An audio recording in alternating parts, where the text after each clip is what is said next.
हरी शरणम गाइस। भगवत गीता से आज हर श्लोक को हम रिवाइज करेंगे जो अब तक हमने किया है ओसीडी के लिए। भूमिका में हमने जाना कि सारे जीव परमपिता परमात्मा के अंश हैं। प्रकृति 3 गुणों से मिलकर बनी है, सत्तो रजो तमो, इनके ऊपर नित्य काल है। ठीक है। और ये जो हमें अर्ज उठती है, एंग्जाइटी जो होती है, ये परमानेंट नहीं होती, टाइम की साथ वेव की तरह आती है जाती है, इसलिए तुरंत रिएक्शन देने की ज़रूरत नहीं है। थोड़ा सा रुक जाओ, नित्यकाल अपना काम खुद करेगी। परमात्मा प्रत्येक जीव के हृदय में वास करते हैं। उनको जीव विशेष की मानसिक गतिशीलता से परिचित है। उनको पता है कि हम सबके माइंड में किस तरह के विचार आ रहे हैं, हम लाना चाह रहे हैं या खुद से आ रहे हैं। God knows everything. कोई किसी के थॉट्स के कारण नहीं फल भोगता, हर कोई अपने कर्मों के फल स्वरूप भोगता है, फल सुख या दुख। शुद्ध चेतना क्या होती है? जब हम भगवान के आदेशानुसार कार्य करते हैं। फिर हमने परमपिता परमात्मा की शरण ली और बोला कि हम जो भी हमें हरि कह रहे हैं वचन के अनुसार हम कार्य करेंगे। सारी शक्तियाँ विष्णु शक्ति होती हैं, हमने समझा। और अगर हम भगवत गीता को फॉलो करेंगे तो भगवान जी ने बोला आप भय मुक्त हो जाओ, सारे धर्मों को त्याग कर परमात्मा की शरण ग्रहण करो। तो अब हम शिष्या बन चुके थे और हमने अब तक जो भी लर्न किया है भगवत गीता से ओसीडी के लिए, उसको रिवाइज कर रहे हैं। सो श्लोक नंबर 1, मेरा सदैव चिंतन करो, मीन्स जो भी आप कार्य कर रहे हैं उसमें भगवान जी का नाम जपना है। युद्ध कार्य करते रहो, जो भी आपको ड्यूटीज़ मिली हैं, और अपने सारे कर्मों को परमात्मा को अर्पित करना है। पहला तो ये है। और हमारा ओसीडी में युद्ध क्या है कि थॉट्स आएंगे, उसको रिचुअल्स नहीं करनी, व्यथा जो होगी उसको बियर करना, वही आपका युद्ध है।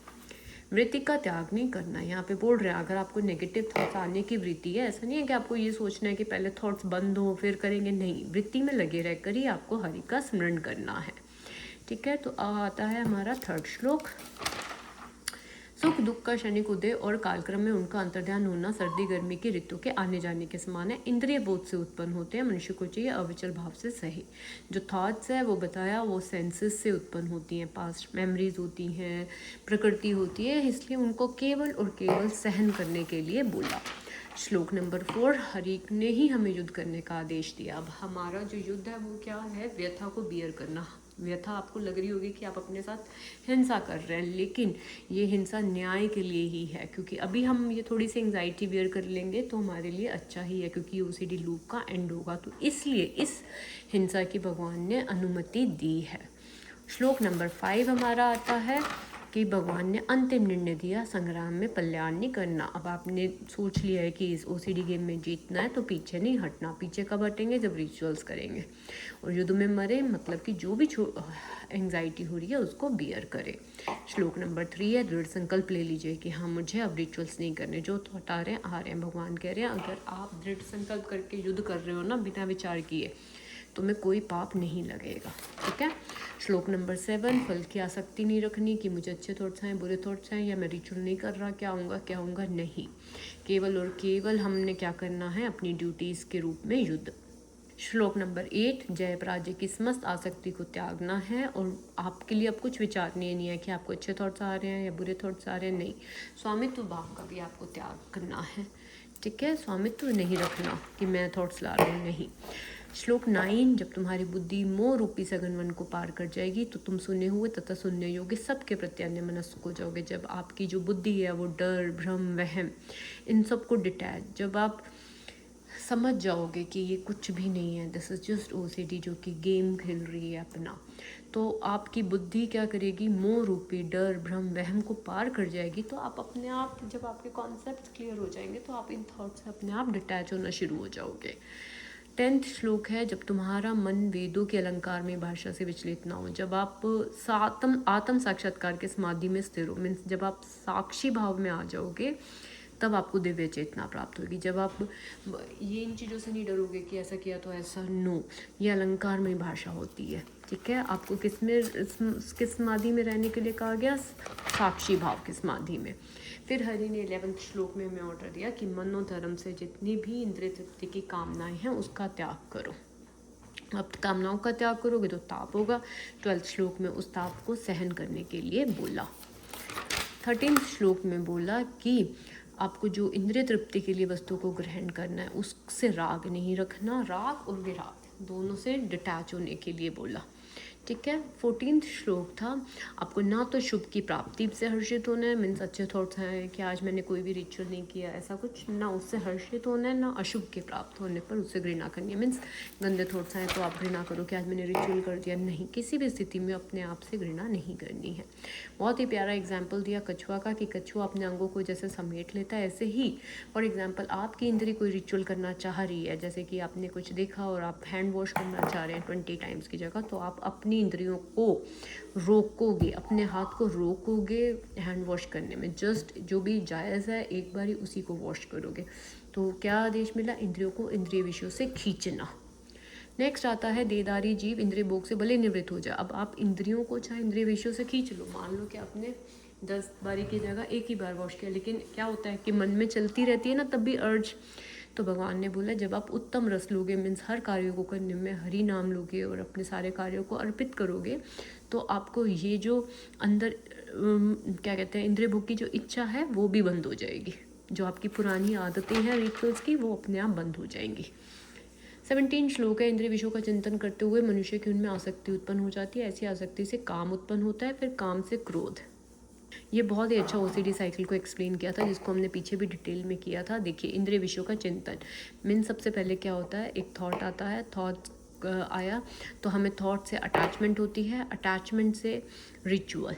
ठीक है, जब हम रिचुअल करते हैं थोड़ी देर की तो हमें खुशी होती है, लेकिन फिर वही रिचुअल से क्रोध उत्पन्न हो जाता है। फिर अगले श्लोक में था उस क्रोध से पूर्ण मोह उत्पन्न होता है, मीन्स पूर्ण मोह मीन्स कन्फ्यूजन, माइंड कन्फ्यूजन हो जाता है कि भैया अभी तो मैंने रिचुअल किया था लेकिन ये तो फिर मुझे बोल रहा है। और फिर हम क्या होता है, हमारी जो मोह से स्मरण शक्ति का विभ्रम, जो भी हमने ज्ञान लिया होता है कि ये माइंड है, ये वो सब विभ्रम हो जाता है। और जब स्मरण शक्ति विभ्रम हो जाती है, बुद्धि नष्ट होती है, और बुद्धि नष्ट हो जाती है तो ये ओसीडी का साइकिल चलता रहता है। तो इंट्रूसिव थॉट्स का चिंतन करेंगे तो अटैचमेंट, रिचुअल, क्रोध, माइंड कंफ्यूज, ज्ञान गया, बुद्धि ने डिसीजन ही लिया, ओसीडी का लूप चलेगा। तो क्या करना है, आसक्ति ही नहीं रखनी, किस में, थॉट में। ठीक है, आसक्ति ही नहीं रखनी। राग और द्वेष से मुक्त मीन्स ना तो अटैचमेंट ना फियर। ठीक है, अपनी इंद्रियों को संयम द्वारा वश में करने में समर्थ व्यक्ति को भगवान की पूर्ण कृपा प्राप्त करती है। अब भगवान जी कह रहे हैं आपको अपनी इंद्रियों को खुद वश में करना, ऐसा नहीं है कि माइंड ने कुछ कह दिया आप चल पड़ करना, नहीं। ठीक है, आपको राग और द्वेष से मुक्त किया। ऐसा थोड़ा क्यों आया तो ठीक है, थॉट है, दैट्स इट। ठीक है, तो क्या करना है, अपनी इंद्रियों को अपने वश में रखना है अपने। जिस प्रकार पानी में तैरती नाव को प्रचंड वायु दूर बहा ले जाती है, उसी प्रकार विचरणशील इंद्रियों में से कोई एक जिस पर मन निरंतर लगा रहता है मनुष्य की बुद्धि को हर लेती है। अब निरंतर किसी बारे में सोचते रहोगे तो आप रिचुअल कर ही डालोगे। तो भगवान जी ने निरंतर सोचने के लिए मना किया है। ठीक है, निरंतर नहीं सोना। जो इंद्रियां हैं वो तो विचरणशील करेंगी, इधर उधर जाएंगी, लेकिन आपको उस बारे में निरंतरण नहीं सोचना। जिस पुरुष की इंद्रियां मीन सेंसेस अपने अपने विषयों में सब प्रकार से विरत होकर उसके वश में, उसी की बुद्धि निसंदेह सर है। अब जैसे फॉर एग्जांपल आईज देख रही है, वो तो देखेंगी, लेकिन तब भी आपने कुछ देखा और माइंड आपको बोल रहा है 10 बारी वॉश करो, तब भी आप एक बारी कर रहे हो, तो आपने अपनी इंद्रियों को अपने वश में करा है, तो आपकी बुद्धि स्थिर हो जाएगी। ठीक है, जो सब जीवों के लिए रात्रि है आत्म समय के जागने का समय, जो समस्त जीवों के जागने का समय वह आत्म निरीक्षक मुनि के लिए रात्रि है। 2 श्रेणी के इंसान की बात हुई, एक इंद्रिय तृप्ति जो रिचुअल करते हैं, दूसरा आत्म निरीक्षक करते हैं जो अपने में उलझते नहीं हैं। एक तो वो है जो जैसा माइंड ने बोला रिचुअल करता रहेगा, इंद्रियों को तृप्त कर रहा है। एक वो है जो इनके साथ उलझता नहीं है, वो ऑब्जर्वर रहता है। ठीक है, क्या रहता है, ऑब्जर्वर रहता है। नेक्स्ट श्लोक आता है, जैसे नदियाँ समुद्र में जाती हैं तो समुद्र विचलित नहीं होता, ऐसे ही परमात्मा कह रहे हैं आपको विचलित नहीं होना कि मुझे ये थॉट क्यों आ रहा है, ये मुझे वो थॉट क्यों आ रहा है, नहीं। नदियों का एग्जाम्पल से बहुत ही अच्छे से समझाया कि आपको क्या नहीं होना, विचलित नहीं होना। और जो भी इच्छा आ रही है, थॉट आ रहा है, ऐसा नहीं आपको उसको तुष्ट करने की चेष्टा करनी है, नहीं। ठीक है, फिर अब इंद्रियां हैं तो अलग अलग थॉट्स लेके आती हैं, तो अब आपको क्या करना है, जो इंद्रिय तृप्ति की इच्छाओं का त्याग करना है। ठीक है, जो भी इच्छा आपको उत्पन्न हो रही है आपने उसका त्याग करना है, कोई अटैचमेंट नहीं रखनी, ना थॉट से ना रिचुअल से, कोई रिचुअल नहीं करना, मुझे रिलीफ नहीं चाहिए। ठीक है, अर्ज को टॉलरेट करना है। मनुष्य को फिर भगवान जी ने 24 श्लोक में बोला है कि परिश्रम पूर्वक काम कीजिए, इंद्रिय तृप्ति के लिए कुछ नहीं करना, साफ साफ आपको बोल दिया, अपनी इंद्रियों को सेटिस्फाई करने के लिए आपको कुछ नहीं करना, क्योंकि अगर ऐसा करोगे तो ओसीडी के लूप में रहोगे।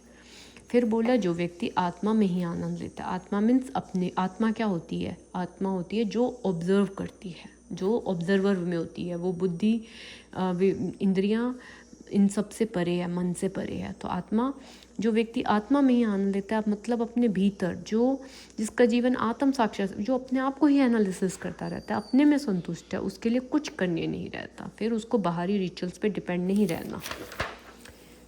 फिर है कर्मफल में आसक्त हुए बिना मनुष्य को अपना करते हुए समझकर निरंतर कर्म करते रहना चाहिए, क्योंकि अनासक्त होकर कर्म करने में उसे परब्रह्म की प्राप्ति होती है। अब ये श्लोक क्या है कि आपको आसक्ति नहीं रखनी, अनासक्त होकर अपने सारे कार्य करने हैं।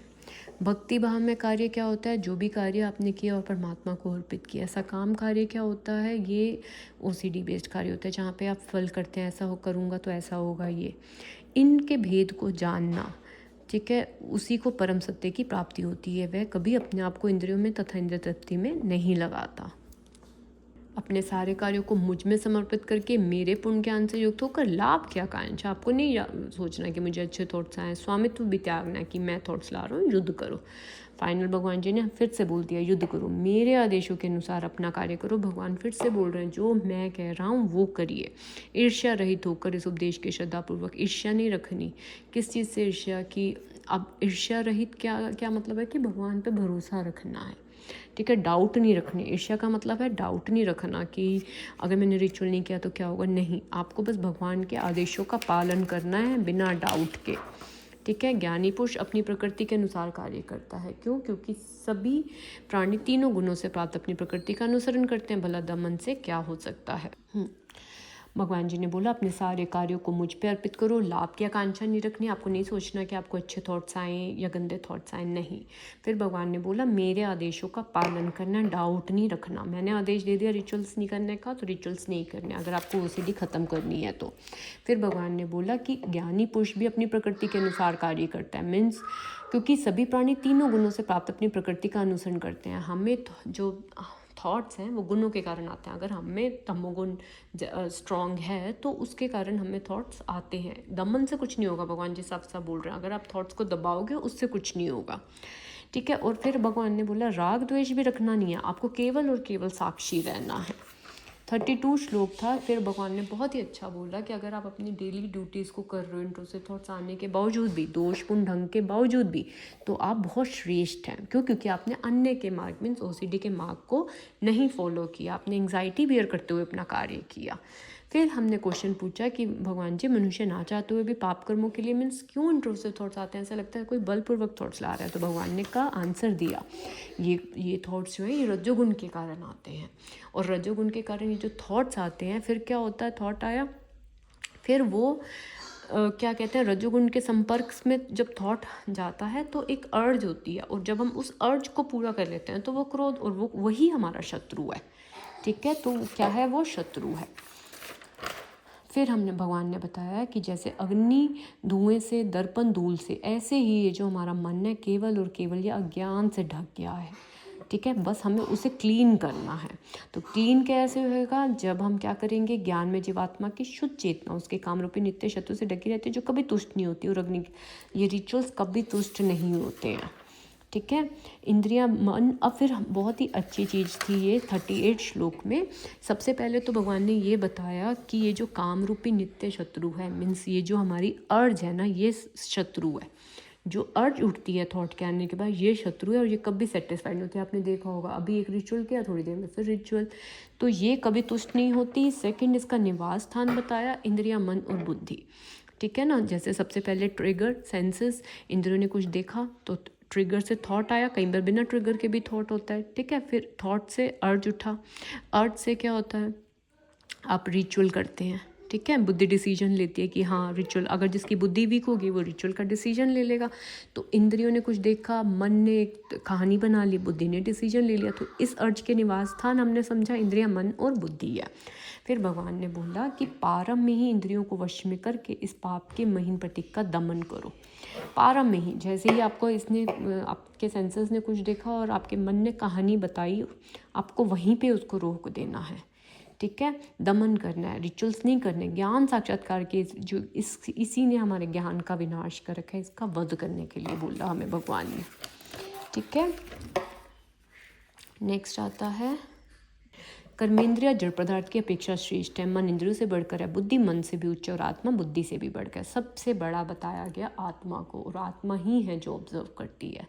ठीक है, देखिए कर्मेंद्रियाँ इंद्रियों ने केवल जैसे कि मन थॉट लेके मतलब सेंसेस ने कुछ देखा, हमें थॉट आया, मन ने कहानी रची, बुद्धि डिसीजन लिखा। लेकिन अगर हमारी आत्मा शुद्ध ज्ञान से, शुद्ध चेतना में है, केवल ऑब्जर्व कर रही है, तो बस फिर आपकी ये प्रॉब्लम सॉल्व है, क्योंकि आत्मा को सबसे श्रेष्ठ बताया गया।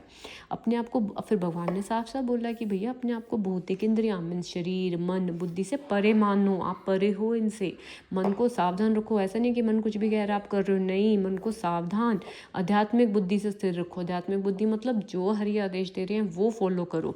आध्यात्मिक शक्ति द्वारा, क्या है आध्यात्मिक शक्ति? आध्यात्मिक शक्ति है ऑब्जर्व करने की शक्ति। इस दुर्जय शत्रु को जीतो। कैसे जीतोगे? जब आप अपने आप को ना इंद्रियां मन बुद्धि नहीं मान रहे, आप अपने आप को इनसे परे देख रहे हैं, सावधानी से मन को हैंडल कर रहे हैं, हरि भावना में स्थिर रह के, मीन्स हरि के हर आदेश को पालन करके। थर्ड, आध्यात्मिक शक्ति द्वारा। आध्यात्मिक शक्ति क्या है? ऑब्जर्व करने की शक्ति। फिर बोला भगवान जी ने आसक्ति भय क्रोध से मुक्त हो जाओ। आपको अटैचमेंट नहीं रखनी थॉट से, डर नहीं रखना, क्रोध कब आता है? जब हम रिचुअल्स करते हैं, तो रिचुअल्स नहीं रखने। इन सब से मुक्त होकर मेरे में तन्मय हो जाओ। माइंड में तन्मय के लिए नहीं बोला, किस में तन्मय होना है? भगवान में। मेरी शरण आकर मुझसे बहुत व्यक्ति भूतकाल में भी पवित्र हो चुके हैं, मेरे दिव्य प्रेम को प्राप्त किया है।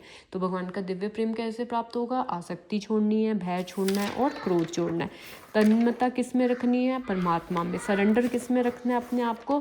परमात्मा में। ठीक है गाइस, तो ये थे हमारे अब तक के 42 श्लोक। इसके अलावा हमने एक एक्रोनिम जो करते हैं डेली, वो है भगवद गीता।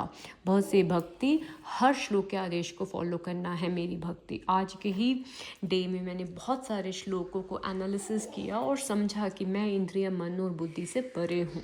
ठीक है, अगर मैं, और मेरी सबसे जो मेन पावर है वो है ऑब्जर्व करने की, आत्मनिरीक्षण। ठीक है, क्योंकि मैं आत्मा हूँ, तो मुझे अपने आप को इसी सिचुएशन में रखना है। ठीक है, थॉट्स आ रहे हैं, वो थॉट्स हैं। भगवान ने बोला मुझे अविचल भाव से सहन करना है, ना राग रखना है, ना द्वेष रखना है। तो आज के श्लोकों में तो आपका बहुत कुछ रिवाइज हुआ है, राइट? हाँ से होल स्टडी, हाँ रुक गई मैं। No analysis of thoughts, no ritual. क्यों? क्योंकि मुझे समझ आई है ओसीडी की के अलग अलग चीज़ों से डराना है इसका काम। एक्सेप्ट करती हूँ, आते हैं मुझे थॉट्स। क्यों? क्योंकि आते हैं ये प्रकृति के गुणों के कारण, रजो और तमोगुणों के कारण ये थॉट्स आते हैं, और मैं प्रकृति नहीं हूँ। भगवान ने भी बोला कि हर ज्ञानी व्यक्ति भी अपनी प्रकृति के अनुसार करते हैं। दमन से क्या होगा? तो मैं एक्सेप्ट करती हूँ।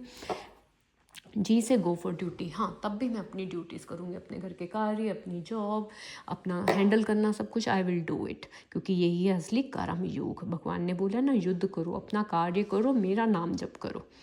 ठीक है, हाँ है मुझ में आत्मज्ञान, नहीं हूँ मैं बॉडी माइंड सेंसेस में। कौन हूँ मैं? आत्मा हूँ, प्योर आत्मा जो केवल ऑब्जर्व करती है। डब्ल्यू से विजडम और विवेक ने बताया, चल रही है ओसीडी गेम। भगवद गीता के हर श्लोक को रिवाइज करके अप्लाई करके ही मैं जीत पाऊँगी। विजडम और विवेक से एक्ट किया मैंने ऑब्जर्वर, और डिटैच कर लिया अपने आप को इंट्रोसिव थॉट से, ले लिया डिसीजन और दिखा दी अपनी बैक इन को। Bhagavad Gita, give up. Yes, जी से गिव अप करती हूँ मैं इस कंट्रोल को कि मुझे ये थॉट्स आए, ये थॉट्स आए। आई से इग्नोर करती हूँ मैं रेपिटेशन और रिचुअल। टी से टॉलरेट करती हूँ एंग्जाइटी को। ए से आनंद है मेरे भीतर जब मैंने थॉट्स को नहीं किया लेबल। ओके गाइस, तो ये थे आज के हमारे श्लोक जो कि हमने सब रिवाइज किया है। रिवीजन करना इसलिए ज़रूरी है क्योंकि हमें ज्ञान को रखना है। ठीक है, और अभी हमारा 21 डेज़ होने में आई थिंक 2-3 डेज़ ही रह गए हैं। I will see and accordingly we will see कहाँ स्टैंड करते हैं। ओके गाइस, सो अपने चैलेंज को पूरा कीजिए एंड लेट मी नो कि कैसे चल रहा है आपका चैलेंज। हरि शरणम गाइस, थैंक यू।